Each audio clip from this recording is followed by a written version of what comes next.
નમસ્કાર વિદ્યાર્થી મિત્રો. પ્રકરણ 4 11th બાયોલોજીના પ્રાણી સૃષ્ટિ ચેપ્ટર એટલે કે એનિમલ કિંગડમમાં હું વિશાલ મુલિયા આપ સર્વેનું હાર્દિક સ્વાગત કરું છું. આ જે ચેપ્ટર છે એ ચેપ્ટરમાં આપણે અલગ અલગ પાર્ટ્સની અંદર અલગ અલગ બાબતોની ચર્ચા કરવાની છે અને એમાં સૌથી પહેલો ભાગ જે છે એ ઇન્ટ્રોડક્શન એટલે કે પરિચયનો ભાગ છે. અને આ પરિચયના ભાગમાં આપણે આગળ જે બધા ફાઇલમ્સ એટલે કે સમુદાયો ભણવાના છે, વર્ગ ભણવાના છે, તેના વિશે ફંડામેન્ટલ બાબતોની ચર્ચા કરીશું. So welcome to Vigyan with Vishal Mulia, welcome to biology with Vishal Mulia, welcome. આપણે પરિચયથી શરૂઆત કરીએ છીએ. જ્યારે તમે તમારી આસપાસ અલગ અલગ પ્રાણીને જુઓ, એના સ્વરૂપનું નિરીક્ષણ કરો, કેમ કે નિરીક્ષણ તો વિજ્ઞાનનો મહત્ત્વનો પાયો છે. નિરીક્ષણ કરો ત્યારે તમને ખબર પડે કે લાખો જાતિઓ છે અને એ લાખો જાતિઓ જે વર્ણન કરેલી છે એ વર્ણન કરેલી જાતિઓનું વર્ગીકરણ એ ખૂબ મહત્ત્વની બાબત છે. અને વર્ગીકરણ જે છે એ વર્ગીકરણ આપણને આજે જાતિઓ ઓળખાયેલી છે એ ઉપરાંતમાં જે નવી જાતિ ઓળખાશે એ બધાને યોગ્ય સ્થાને વર્ગીકૃત કરવામાં મદદરૂપ થશે. તો પછી આ વર્ગીકરણ જે છે એ વર્ગીકરણના કયા કયા મુદ્દાઓ છે એને ધ્યાનમાં રાખવા માટે આપણે વર્ગીકરણના આધારો બેઝિસ ઓફ ક્લાસિફિકેશનનું સ્ટડી કરવું પડે. બેઝિસ ઓફ ક્લાસિફિકેશનની વાત કરીએ તો અલગ અલગ પ્રાણીઓની રચના, સ્વરૂપ વગેરેમાં ઘણા બધા સામ્યતા છે અને ઘણા બધા તફાવતો છે. આમ જોવા જાવ તો બધા સજીવ એકરૂપ છે, પણ એના અમુક લક્ષણો છે એ એમને જુદા પાડે છે. અને આ લક્ષણોમાં છે એની દૈહિક સંમિતિ, એટલે એ સંમિતિ કેવી છે, દેહકોષની પ્રકૃતિ, પાચનની રીત, પરિવહન તંત્ર, પ્રજનન તંત્ર, આ બધા જ ઉપરાંતમાં બીજા ઘણા છે. અને એમાંથી આપણે અત્યારે પરિચયમાં જેનો ખાસ સ્ટડી કરવાના છીએ, જેનો આપણે હવે અહીં આધાર લેશું, એ છે આયોજનના સ્તરો, એટલે ગર્ભ લેવલે આયોજન કઈ રીતનું થાય છે, પરિવહન તંત્રમાં શું અગત્યતા છે, સંમિતિ આપણે ધ્યાનમાં લેશું, ત્રિગર્ભસ્તરીય કે દ્વિગર્ભસ્તરીય આયોજન છે એ ધ્યાનમાં લેવાનું છે, દેહકોષની રચના, ખંડતા અને મેરુદંડ. આ મેરુદંડ સુધીની બાબતો જે છે એ આયોજનના સ્તરથી શરૂ કરી અને મેરુદંડ સુધીનું આપણે અહીં પરિચયમાં લેશું. બાકીના બધા વિશે તમે ભૂતકાળમાં અલગ અલગ ધોરણની અંદર ભણી ગયા છો અને ન ભણ્યા હો તોય અલગ અલગ બાબતો, રહેણાંક, આ અગાઉના બધા મુદ્દાઓ, એ બધું નીટ લેવલનો જે મારો વિડીયો બનશે એ નીટ લેવલના વિડીયોમાં તમને જોવા મળશે. આપણે અહીં ટેક્સ્ટબુક પ્રમાણે ચાલવાનું છે, એટલે આપણે શરૂઆત કરીએ આયોજનના સ્તરોથી. ઇંગ્લિશમાં બોલે તો levels of organization. Level of ઓર્ગેનાઇઝેશનની વાત કરીએ તો ભલે બધા પ્રાણીઓ બહુકોષીય હોય, આપણે પ્રાણી સૃષ્ટિમાં બહુકોષીયથી જ શરૂઆત કરીએ છીએ. પ્રોટિસ્ટા મેમ્બરને અલગ હવે આપણે તારવી દીધા છે, આપણને ખબર છે. પણ અહીં જે બધા છે એ બધા એક સરખું આયોજન ધરાવતા નથી. અમુક કોષીય સ્તરનું આયોજન છે, અમુક પેશીય છે, થોડુંક એડવાન્સ અંગ સ્તર, અને બાકી ઉચ્ચ કક્ષાના સજીવો અંગતંત્ર સ્તરનું આયોજન ધરાવે છે. કોષીય સ્તરના આયોજનની વાત કરીએ તો કોષીય સ્તરનું આયોજન છે એ સછિદ્રા, વાદળી, એ વાદળી સમુદાયના કોષોમાં જોવા મળે છે. ત્યાં કોષો શિથિલ રીતે ગોઠવાયેલા હોય, લૂઝ સેલ એગ્રીગેટ્સ હોય. અને આ જે કોષો એકબીજાની સાથે જે શિથિલ રીતે ગોઠવાયેલા છે એ કાર્યની દ્રષ્ટિએ એકબીજા સાથે જોડાયેલા નથી. દરેક કોષ પોતપોતાની રીતે પોતપોતાનું કાર્ય કરે છે અને પોતપોતાની રીતે દરેક કોષ પોતાનું કાર્ય કરે છે. એટલે આપણે એવું કહી શકીએ કે સછિદ્રા સમુદાયના પ્રાણીઓનું આયોજન કોષીય સ્તરનું છે, સેલ્યુલર લેવલ છે. એટલે કોઈ જ પ્રકારનું તેમાં કાર્યની દ્રષ્ટિએ વિભાજન જોવા મળતું નથી. એટલે કોષીય સ્તરનું આયોજન સછિદ્રામાં જોવા મળે એવું આપણે કહી શકીએ. એનાથી થોડુંક ઉત્ક્રાંતિ થઈ, એડવાન્સ સ્વરૂપ આવ્યું એટલે થયું પેશીય સ્તર. અને આ પેશીય સ્તરને સમજવા માટે આપણે જવું પડે કોષ્ઠાંત્રી પાસે, જેલીફિશ. કોષ્ઠાંત્રી સમુદાય જે છે એના કોષોની ગોઠવણી થોડીક વધારે જટિલ હોય છે. એમાં સમાન કાર્ય કરતા કોષો ભેગા મળી અને પેશી બનાવે છે, એટલે કે પેશી ગોઠવાય છે. અને આ પેશીની ગોઠવણી જે કોષ્ઠાંત્રી સમુદાયના પ્રાણીઓમાં જોવા મળે છે એને આપણે કહીશું પેશી સ્તરીય આયોજન. એટલે પેશી સ્તરીય આયોજન જે છે એ આપણને કોષ્ઠાંતરી સમુદાયથી જોવા મળે છે. હવે એનાથી એક સ્ટેપ એડવાન્સ જાય એટલે અંગ સ્તરનું આયોજન થયું. અંગ સ્તરના આયોજનમાં શું થાય તો કે ઉચ્ચ કક્ષાના સજીવોમાં આ વસ્તુ જોવા મળે કે ચોક્કસ પેશીઓ ભેગી થઈ અને એક ચોક્કસ કાર્ય કરતા અંગની રચના કરે. અને આ ચોક્કસ કાર્ય કરતું અંગ જે છે એ આપણને પૃથ્વીકૃમિથી શરૂ કરી અને બીજા ઉચ્ચ કક્ષાના ઘણા બધા પ્રાણીઓમાં જોવા મળે છે. એટલે આ જે છે એને આપણે કહેશું અંગસ્તરીય આયોજન. હવે અંગસ્તરીય આયોજનમાં એક સ્ટેપ એડવાન્સ આવે છે અંગતંત્ર. અંગતંત્ર જે છે એ ઉચ્ચ કક્ષાના દરેક સજીવો નુપુરક, સંધિપાદ, મૃદુકાય, સ્થૂળત્વચી, મેરુદંડી અને છેલ્લે એમાં ઇવન આપણે પણ આવી ગયા. આ બધાની અંદર એવું થાય છે કે વિવિધ અંગો ભેગા મળી અને એક તંત્રની રચના કરે છે. અને આ જે તંત્ર છે એ કાર્યકીય રીતે વર્ક કરવામાં એકત્રિત થયેલા અંગોનું બનેલું છે. અને એ પર્ટિક્યુલર દેહધાર્મિક ક્રિયા સાથે સંકળાયેલું, જેમ કે શ્વસનની ક્રિયા, પરિવહનની ક્રિયા, પ્રજનનની ક્રિયા.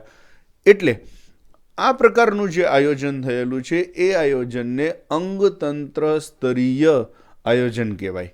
અને આ અંગતંત્ર સ્તરીય આયોજન છે એટલે કે ઓર્ગન સિસ્ટમ લેવલ ઓર્ગેનાઇઝેશન છે, એમાં અંગતંત્રની જટિલતા જોવા મળે. અને આ અંગતંત્રની જટિલતા જ ઉત્ક્રાંતિની નિશાની છે. પ્રાણીઓના જુદા જુદા સમૂહ અંગતંત્રમાં વિવિધ રીતે જટિલતા પ્રદર્શિત કરે છે. આપણે જ્યારે ઇન્ટરનલ સ્ટ્રક્ચર જોઈએ ત્યારે આપણને એ ખબર પડે. સે ફોર એક્ઝામ્પલ, બેસ્ટ એક્ઝામ્પલની આપણે વાત કરીએ, પૃથુકૃમિ. પૃથુકૃમિમાં એવું છે કે પાચન તંત્ર છે એમાં મુખદ્વાર અને મળદ્વાર બે એક જ સામાન્ય દ્વાર મારફતે ખુલે છે. એટલે એને આપણે અપૂર્ણ પાચન તંત્ર કહીએ. જ્યાંથી ખાય ત્યાં જ મળ ત્યાગ કરે. જરાક ડિસ્ગસ્ટિંગ એટલે કે આમ અજુગતું લાગે એવું, પણ જ્યાંથી ખાઈ ત્યાંથી છી કરે એવું આપણે પૃથુકૃમિના કેસમાં જોઈ શકીએ. સારું છે આપણે એવું નથી, નહીં તો આપણે રોજ ખાધું એ બધું વોમિટ કરવું પડે. એનાથી આગળ અપૂર્ણ પાચન તંત્રથી આગળ જાય એટલે ઉચ્ચ કક્ષાના સજીવોની અંદર, ઉચ્ચ કક્ષાના પ્રાણીઓમાં મુખદ્વાર અને મળદ્વાર છે એ અલગ અલગ છે. એટલે એક બાજુથી જે ખોરાક લીધો છે એ પચે છે ધીરે ધીરે, અને પૈચા પછી શોષણ પામી અને અપાચિત ખોરાક જે છે એ અપાચિત ખોરાક આપણે અહીં જોઈ શકીએ એમ છીએ. આ તો માછલીનું ઉદાહરણ આપેલું છે, બાકી ઉચ્ચ કક્ષાના દરેક પ્રાણીઓમાં આ વસ્તુ જોવા મળે છે કે અપાચિત ખોરાક છે એ બીજે મળદ્વારમાંથી બહાર નીકળી જતો હોય છે. એટલે આ પ્રકારનું જે પાચન તંત્ર થયું એને કહેશું આપણે સંપૂર્ણ પાચન તંત્ર. જેમ પાચન તંત્રના આવા બે પ્રકાર તમે જોયા એવું જ આપણને પરિવહન તંત્રમાં પણ મળે છે, ખુલ્લું પરિવહન તંત્ર અને બંધ પરિવહન તંત્ર.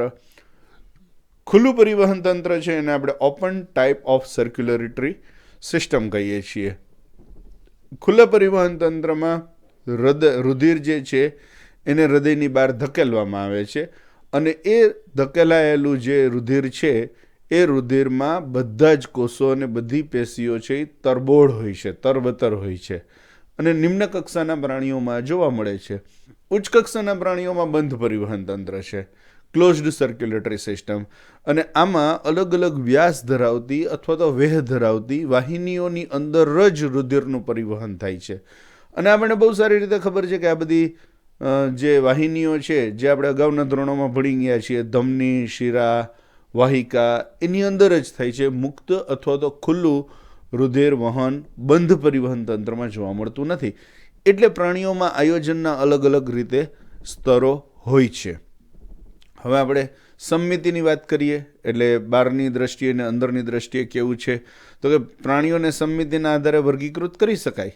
અને એ કેવી રીતે વર્ગીકૃત કરી શકાય તો કે પહેલી વાત, જો મધ્ય અક્ષમાંથી પસાર થતી ધરી, મેઇન એક્સેસ, મુખ્ય અક્ષ, મધ્ય અક્ષ છે એમાંથી જે ધરી પસાર થાય એમાંથી પ્રાણીને સરખા ભાગે વિભાજિત ન કરી શકાય તો એ અસમમિતિ ધરાવે છે.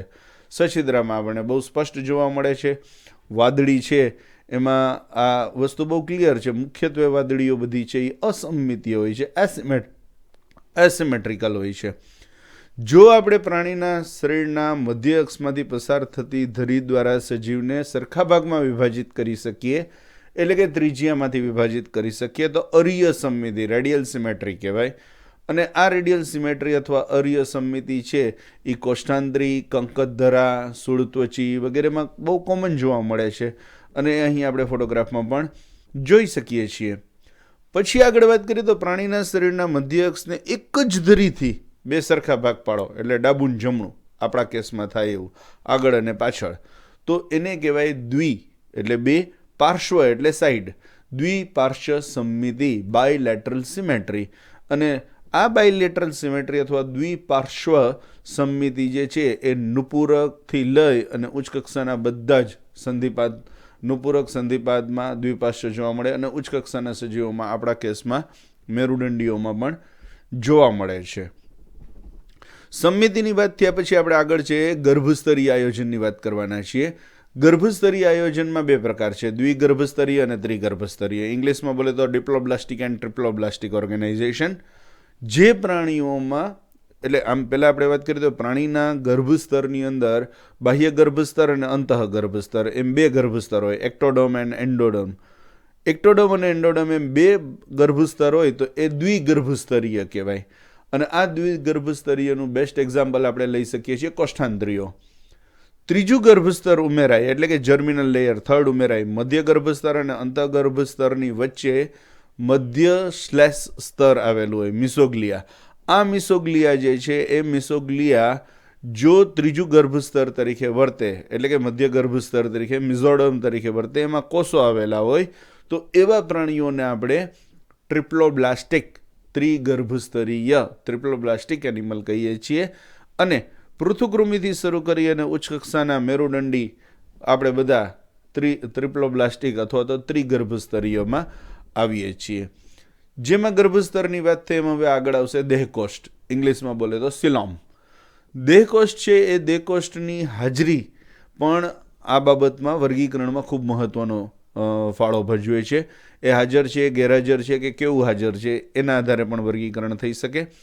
દેહિક અવકાશ કે જેનું અસ્તર જે છે એ મધ્ય સ્તરનું, મધ્ય ગર્ભસ્તરનું બનેલું હોય, એને આપણે કહીએ છીએ દેહકોષ્ઠ, સિલોમ. જો અહીં બ્લિંકિંગ થતો ભાગ છે એ સિલોમ છે. જે પ્રાણીઓ દેહકોષ્ઠ ધરાવે છે તેને આપણે દેહકોષ્ઠી કહીએ છીએ. નુપુરક, મૃદુકાય, સંધિપાદ, સુડત્વચી, સામી મેરુદંડી, મેરુદંડી બધા જ પ્રાણીઓ દેહકોષ્ઠ ધરાવે છે, એટલે એને આપણે કહીશું દેહકોષ્ઠી, ઇંગ્લિશમાં બોલે તો સિલોમેટ. પણ જો દેહકોષ્ઠ સાચો ન હોય ને ખોટો હોય, એટલે દૈહિક અવકાશને ફરતે મધ્ય ગર્ભસ્તરનું સ્તર ન હોય પણ બાહ્ય ગર્ભસ્તર અને અંતઃ ગર્ભસ્તરની વચ્ચે મધ્ય ગર્ભસ્તરમાં છૂટી છવાઈ કોથળી, પુટિકા આવેલી હોય, તો એને કૂટ દેહકોષ્ઠ કહેવાય. કૂટ એટલે ખોટો, ખોટો દેહકોષ્ઠ. અને આ ખોટો દેહકોષ્ઠ ધરાવતા પ્રાણીઓ જે છે એને આપણે સ્યુડોસિલોમેટ, કૂટ દેહકોષ્ઠી કહીએ છીએ. અને આ કૂટ દેહકોષ્ઠીની અંદર સૂત્રકૃમિ સમુદાયના પ્રાણીઓ જે છે એ વર્ગીકૃત થઈ છે, અથવા તો આપણે એમ કહી શકીએ કે સૂત્રકૃમિ સમુદાયના પ્રાણીઓ છે એ કૂટ દેહકોષ્ઠી છે. આગળ વાત કરીએ તો જે પ્રાણીઓમાં બિલકુલ દેહકોષ્ઠ નથી, દૈહિક અવકાશ નથી, અંદરથી ક્યાંય દૈહિક અવકાશ જોવા મળતો નથી એના શરીરની અંદર, તો એને આપણે અદેહકોષ્ઠી એસિલોમેટ કહીએ છીએ. અને પૃથુકૃમિ સમુદાયના પ્રાણી, આગળ સૂત્રકૃમિની વાત હતી, અહીં પૃથુકૃમિ સમુદાયના પ્રાણીઓ જે છે એ અદેહકોષ્ઠીની અંદર આવે છે. દેહકોષ્ઠની વાત થયા પછી આપણે આગળ વાત કરશું હવે ખંડતાની. એટલે જો ખંડતા જોવા મળે, સરખા ભાગમાં ખંડિત થાય છે, બહારથી ને અંદરથી ખંડ કેટલા છે, ક્રમિક પુનરાવર્તન થાય છે કે નહીં, એટલે એ બાબતને ધ્યાનમાં લ્યો તો પણ પ્રાણીઓને વર્ગીકૃત કરી શકાય. ને જો સરખા ભાગમાં ખંડિત થયું હોય, અળસિયામાં જોવા મળે છે, કીટક વર્ગમાં, સંધિપાદમાં જોવા મળે, તો એમાં સમખંડ સરખા હોય, બહારથી એ સરખા ખંડ હોય, અંદરથી એ સરખા ખંડ હોય, તો એને આપણે સમખંડીય ખંડતા કહીએ છીએ. અળસિયામાં આપણે બહુ સરસ રીતે આ જોવા મળે છે. ઉપરાંતમાં આપણને સંધિપાદ સમુદાયની અંદર પણ આ જોવા મળે છે. આ ઘટના જે છે એને આપણે સમખંડતા એવું આપણે કહેતા હોઈએ છીએ. પછીની બાબત, અને આમ જોવા જાવ તો હવે છેલ્લી બાબત એટલે કે મેરુદંડ, ઇંગ્લિશમાં બોલે તો નોટોકોર્ડ. એ નોટોકોર્ડ છે એ ભ્રૂણના વિકાસ દરમિયાન પૃષ્ઠ બાજુએ મેરુદંડીઓમાં મધ્ય ગર્ભમાંથી ઉદ્ભવતી એક દંડ જેવી રચના છે. અને આ જે દંડ જેવી રચના છે એ દંડ જેવી રચના ધરાવતા દરેક પ્રાણીઓને મેરુદંડી, કોર્ડેટ કહેવાય છે, જેમાં આપણે આવીએ છીએ. જે પ્રાણીઓમાં મેરુદંડ નથી આવેલા છે એનો અહીં સરસ મજાનો ફોટોગ્રાફ દેખાડેલો છે, તમે બધાને ઓળખી જાવ એમ છો. જેમાં નથી આવેલા એ બધાને આપણે અમેરુદંડી કહીએ છીએ, નોન કોર્ડેટ કહીએ છીએ. અને સછિદ્રા સમુદાયથી શરૂ કરીને સુળત્વચી સુધીના સમુદાય જે છે એ બધા જ આપણે અમેરુદંડીની અંદર આવે છે. આટલું થયા પછી હવે આપણે પ્રાણીઓનું વર્ગીકરણ, આગળના જે મુદ્દાઓ છે મુદ્દાઓને ધ્યાનમાં રાખી અને પ્રાણીઓનું વર્ગીકરણ કરીએ તો અલગ અલગ સમુદાયની અંદર આપણે વર્ગીકૃત કરીએ છીએ. સછિદ્રા, કોષ્ઠાંત્રી, કંકતધરા, પૃથુકૃમિ, સૂત્રકૃમિ, નુપુરક, સંધિપાદ, મૃદુકાય, સુળત્વચી, સામી મેરુદંડી ને છેલ્લે મેરુદંડી. આ આખું જે છે એ લિસ્ટ યાદ રાખવા કરતાં સમજવું બહુ ઇન્ટરેસ્ટિંગ છે અને ટેક્સ્ટબુકમાં બહુ સરસ રીતે આપેલું છે. આખો જે ચાર્ટ આપેલો છે એને આપણે ભાગ પાડી નાખીએ. ચાર્ટને હંમેશા એક પછી એક સમજવાની કોશિશ કરીએ તો બહુ સરસ રીતે સમજી શકાય. જેમ કે સૃષ્ટિ પછી આપણે આયોજનના સ્તરોને યાદમાં લેશું, જે આપણે ઓલરેડી ભણી ગયા છીએ. સંમિતિને ધ્યાનમાં લેશું, એ પણ આપણે અભ્યાસમાં લઈ લીધું છે.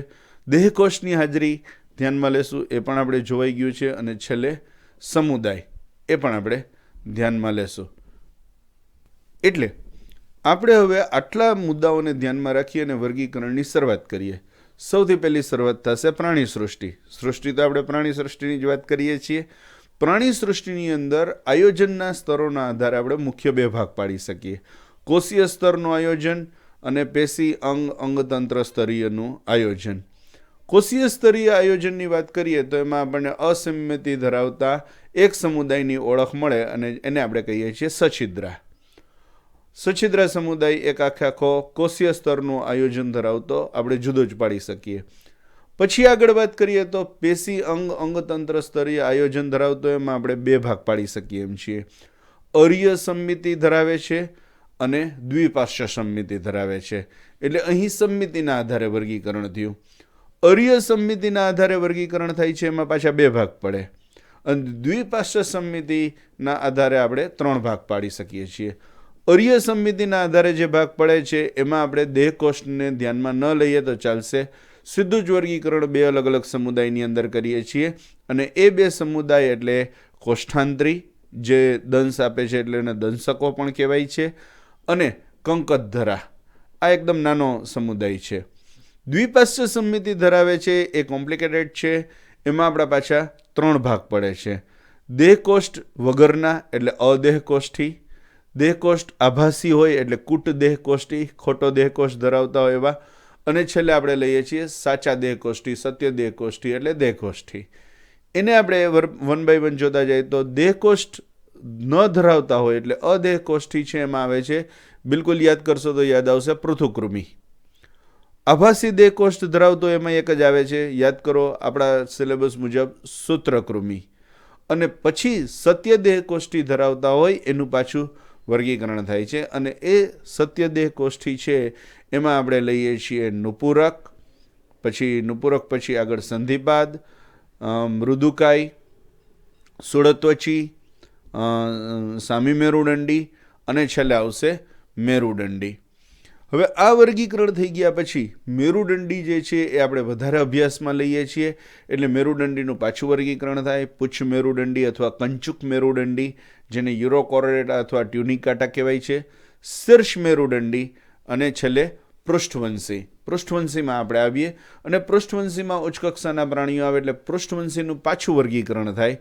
પૃષ્ઠવંશીનું વર્ગીકરણ છે એ અલગ અલગ વિભાગમાં થાય છે અને 2 વિભાગમાં થાય છે. એક વિભાગ છે એને આપણે હનુવિહીન એટલે કે જડબું ન ધરાવતા હોય, જડબાનો અભાવ, અને હનુધારી એટલે જડબાવાળા. હનુવિહીન જે છે એમાં એક જ વર્ગ આવે છે આપણા અભ્યાસ મુજબ, અને એ છે ચુષ્મુખા, જે મોઢેથી મુખથી ચૂસે છે એને ચુષ્મુખા કહીએ છીએ. હનુધારીઓ જે છે એટલે કે જે જડબા ધરાવે છે એનું આપણે વર્ગીકરણ ઉપરી વર્ગમાં કરીએ છીએ. 2 ઉપરી વર્ગ છે. એક ઉપરી વર્ગને આપણે કહીએ છીએ મત્સ્ય, જે મીનપક્ષ ધરાવે છે, અને બીજું જે છે એ ચતુષ્પાદ એટલે કે 4 ઉપાંગો ધરાવે છે, જેમાં હું ને તમે આવી જાય અગ્ર ઉપાંગો અને પશ્ચ ઉપાંગો ધરાવતા. મત્સ્ય છે એના 2 વર્ગ આવે છે, અને એ 2 વર્ગ એની કમ્પેરિઝનમાં ચતુષ્પાદના આપણે 4 વર્ગ છે એ અભ્યાસમાં લેવાના છે. આ આપણા સિલેબસ પ્રમાણે જ વાત કરીએ છીએ. મત્સ્ય જે છે ઉપવર્ગ, એ મત્સ્ય ઉપવર્ગમાં આપણે 2 વર્ગ ભણવાના છે, કાસ્થિ મત્સ્ય અને અસ્થિ મત્સ્ય. ચતુષ્પાદની વાત કરીએ તો ચતુષ્પાદમાં ઉભયજીવીઓ, સરીસૃપ, પછી આપણે વિહગ એટલે કે પક્ષીઓ અને છેલ્લે સસ્તન, આટલાનો આપણે અભ્યાસ કરવાનો છે. આ વર્ગીકરણને ધ્યાનમાં રાખ્યા પછી હવે આપણે અલગ અલગ સમુદાય, અલગ અલગ વર્ગનો અભ્યાસ કરવાનો આવશે. એના માટે આપણે નેક્સ્ટ વિડીયોમાં જોશું. ત્યાં સુધી માટે થેન્ક યુ વેરી મચ. ધન્યવાદ. ખૂબ ખૂબ આભાર. જય હિન્દ, જય ભારત.